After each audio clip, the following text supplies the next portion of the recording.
Ladies and gentlemen, Team Innovate this week, please give a massive welcome to our insider, Stacey, in the awards and events seat, and also the 1N community leader. Stacey, 10 minutes, over to you.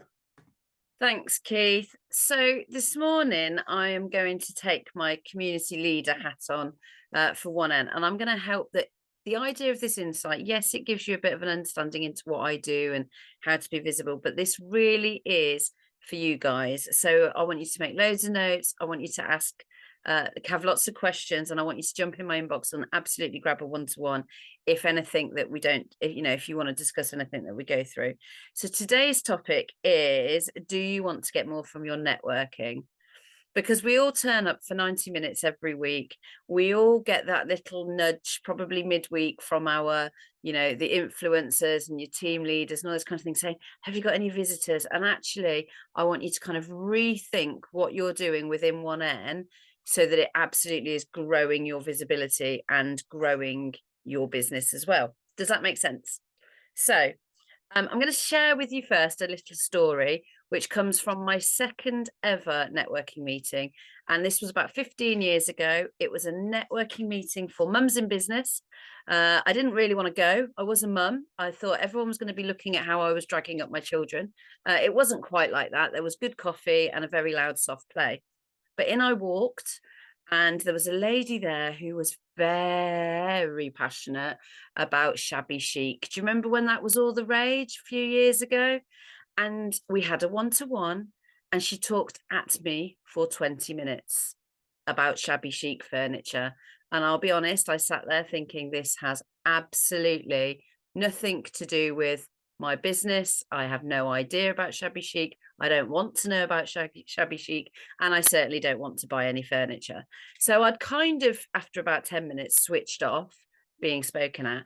And as the bell went, she said to me, "Oh, I haven't even heard about you." And I literally had time to give her a business card and say, I work with natural health products that are based around aloe vera. That is, and it was at the time. And that's all I got to say to her. And I thought, well, that was a bloody waste of time. And off I left.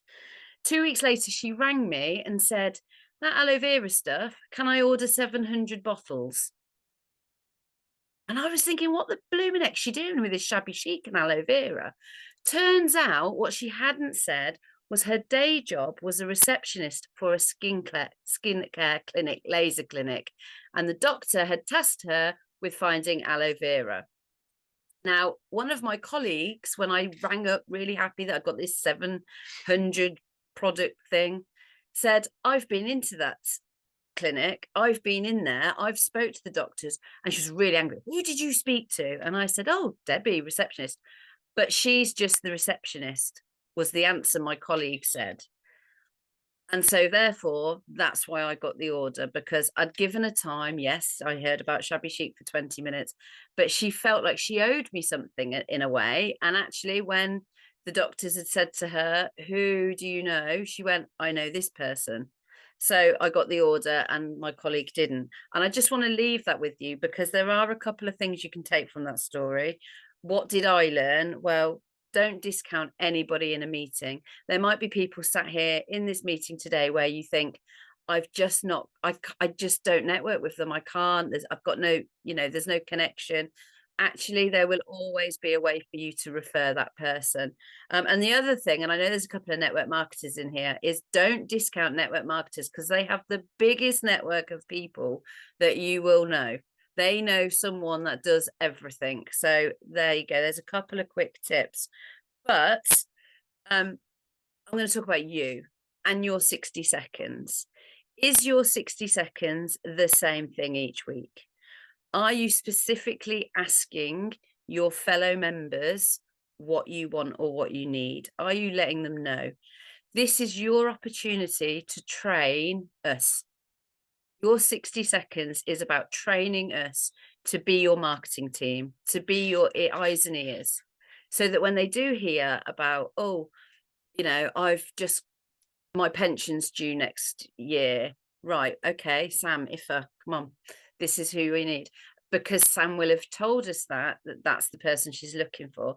If I hear that somebody's writing a book and it's a business book and they haven't got a proofreader, I know that Craig proofreads business books because he's told me that he worked with Keith, that kind of thing. So is your 60 seconds training your members, your networking colleagues to keep those eyes and ears open for you? That's the first thing I want you to think of.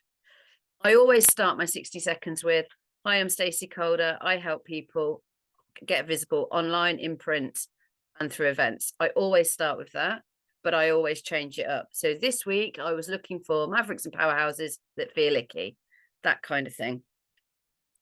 Now, as a 1N member, you will have heard people talk about bringing visitors, and it's really easy to just let everybody else bring visitors. But for you to grow your business in front of the people that you need to be in front of, it's a really easy way of you doing that. Jen Hines put a comment on my um, post in the members group this week saying, "This is how I built my business. I was too scared to go out and find new clients. I was too scared to speak to people, but it was really easy to invite them to a meeting where they'd meet 10 of the business owners, and they felt like I was giving them something because I valued their time." So have a think about, is your 60 seconds training the people in the room? Who do you actually want in the room? Because if we all bought one person next week, that's not just you bringing a visitor, that's you growing your sales opportunities, not just by those 10 extra visitors, but by their networks. It's never about selling to the people in your group. It's about having them as your driving force when you're not in the room so that they can almost sell and connect on your behalf. So, who do you know or who do you want that would make a really good visitor for you? And then we come back to this training thing of letting everyone know. I know that if I ever bump into Romesh off the telly, the first person I'm going to think about is Keith, because Keith has told me that many times he wants to get in front of him that it's now in my head. Rob Beckett won't get to chat to. Romesh, I need to make a beeline for Keith. So who do you want? Who would make really good visitors?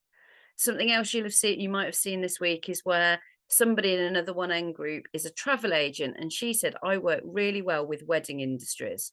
So my technique last week was, right, who do I know in the travel and the wedding? Because if you can get visitors that actually already connect with each other, it makes a really good meeting.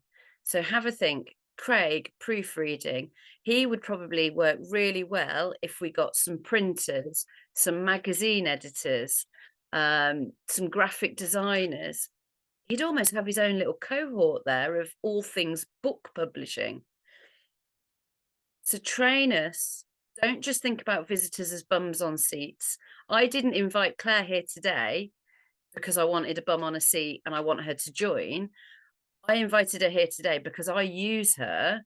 I know how much she'd get from the network, but I also know how much you lot could benefit from her, especially coming up to Christmas.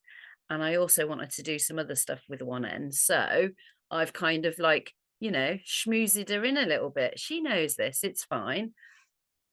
But there is a bigger picture. She's part of my network that I want in here so that I can refer her to you guys. Visitors are the lifeblood of any group. When you are feeling a bit and a bit new visitors brings new life, it brings new energy. One of the reasons Jen asked me to come on board as a community leader, her exact words were, "I don't even know what it looked like. I don't know what I'm going to call what you want to be called. I just know you've got some energy." And that's why I've said, I'll come and do the insight. Some of you will love my energy. Some of you are dying to switch your camera off right now. It's okay. But energy will be brought by great visitors. They will bring really good energy. So who would you personally use? Who does your group need? Having those regular conversations, we all need an accountant, we all need a bookkeeper, we all need a mortgage advisor, but who do you need specifically? And who would you personally use? I mentioned Craig a minute ago, but as a magazine editor, I would personally use a proofreader, I would personally use a printer, I would personally use a graphic designer. So I know I can pass business straight away to those visitors. Everybody needs GDPR. everybody. So who do we know? Web designers that would work with Keith, all those kinds of things. Think about collaborations, think about suppliers, but also follow up, make it personal. One thing I've done this week is I know that I put 12 social media posts out there, time's up, and that got me 4 visitors. So kind of know what activity you need to do to get those visitors and make them relevant to you and your business because that will grow. I think when you start thinking of it as how is this going to grow my business, not how is this going to grow my visitor numbers. I know I've spoken a lot about visitors, but they are the lifeblood because they then turn into members. They then turn into your network. They turn into your colleagues. They turn into your marketing force and your sales team. And that's what grows your business. Keith, I know I'm out of time. I hope that makes sense. It is a very whistle stop tour of getting more from networking, but I hope it helped.